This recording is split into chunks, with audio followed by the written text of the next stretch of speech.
প্রতিদিন করার মতো কিছু ছোট ছোট আমলে সালে শিখিয়ে দিবেন। প্রতিদিন করার মতো প্রথম আমলে সালে হলো 5 ওয়াক্ত নামাজ সময় মতো ধীরে ধীরে আদায় করবেন। এর চাইতে বড় কোনো আমলে চলে না। এই একটা যদি করেন আর ছোটখাটো কোনো আমল নাও করতে পারেন, বড় গুনাহ থেকে বেঁচে থাকেন, ইনশাআল্লাহ নাজাতের পথ অর্ধেক সুগম হয়ে যাবে। 5 ওয়াক্ত নামাজ, এইটার কোনো বিকল্প ইসলামে আর কিছু নাই। এইটা ঠিক রাখতেই হবে, এই ক্ষেত্রে কোনো ছাড় নাই। দাঁড়ায় না হলে বসে শুয়ে যেভাবে পারেন পড়তেই হবে, কোনো ছাড় নাই।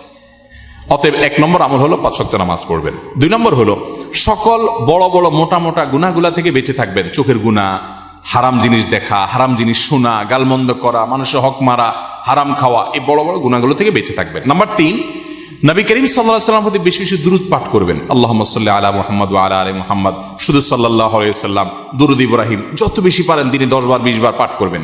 নাম্বার 4, ইস্তিগফার বেশি বেশি করবেন। আস্তাগফিরুল্লাহ ওয়া আতুবু ইলাইহি, আস্তাগফিরুল্লাহ ওয়া আতুবু ইলাইহি, আস্তাগফিরুল্লাহ আল্লাযী লা ইলাহা ইল্লা হুয়াল হাইয়ুল কাইয়্যুম, এরকম ইস্তিগফার করবেন। নাম্বার 5, যেই কোনো কাজ করবেন, এই কাজগুলোর পাশাপাশি কোরআনে কারীমের তেলাওয়াত প্রতিদিন একটু একটু করে করবেন। বিশেষ করে সূরা ইখলাস, কুল হুয়াল্লাহ সূরা একবার পড়লে 3 ভাগের কোরআন 3 ভাগের 1 ভাগ পড়ার সমান সওয়াব হয়। অতএব আপনি চাইলে কয়েক মিনিটের ভিতরে পুরো 1 খতম কোরআনের সওয়াব পেতে পারেন। বিশেষ সূরা ইখলাস পাঠ করবেন।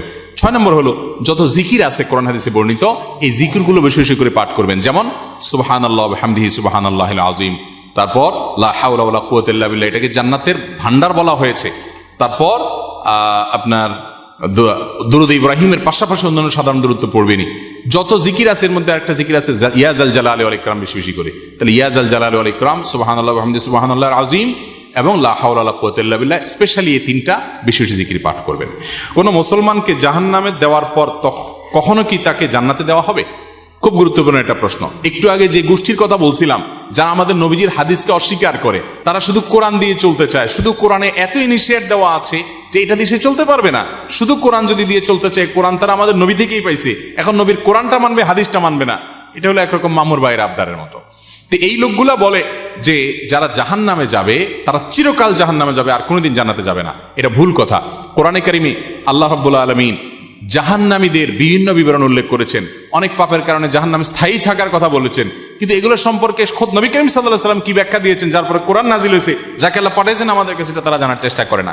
বুখারী সহ বিভিন্ন হাদিসের কিতাবে বর্ণিত হয়েছে সন্দেহাতীতভাবে যে নবী করিম সাল্লাল্লাহু আলাইহি ওয়াসাল্লাম জাহান্নাম থেকে সর্বশেষ উদ্ধার হওয়া ব্যক্তি কিভাবে উদ্ধার করা হবে সে বিবরণ দিয়েছেন। যে তাকে জাহান্নাম থেকে উঠানো হবে, জান্নাতের কাছে আনা হবে, সে চাইবে আমাকে কাছে নিলেই হবে, ভিতরে নেওয়া লাগবে না, এবারে সে ভিতরে যেতে চায়, বিস্তারিত বিবরণ আছে। এখান থেকে বোঝা যায় যার অন্তরে ঈমান আছে সে যত অপরাধী করুক শাস্তি হবে হয়তোবা, কিন্তু একটা সময় তার অপরাধের শাস্তি মেয়াদ শেষ হলে আল্লাহ তাআলা তাকে জান্নাতে আনবেন ইনশাআল্লাহ।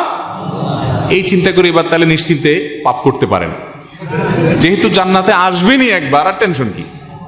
কিন্তু জাহান্নামে পড়ার পরে আল্লাহ তাআলা আমাদেরকে হেফাজত রাখুন। কেউ যদি বেদাতকে সুন্নত মনে করে বা বলে, তার কি ঈমান থাকবে? বেদাতকে সুন্নত বললেই বেঈমান হয়ে যাবে না, এত সহজ ক্যালকুলেশন করা যাবে না। একটা আমলকে একজন বেদাত বলছে, আরেকজন বলছে না এটা, আপনি বলছেন বেদাত, আমি বলছি না বা দাঁত, এটা দাঁত আছে।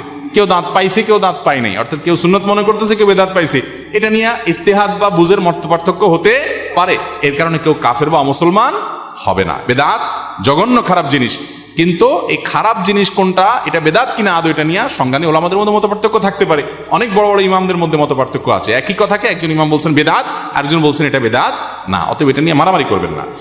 মেয়েদের সাদা স্রাব হলে নামাজ পড়তে পারবে কিনা?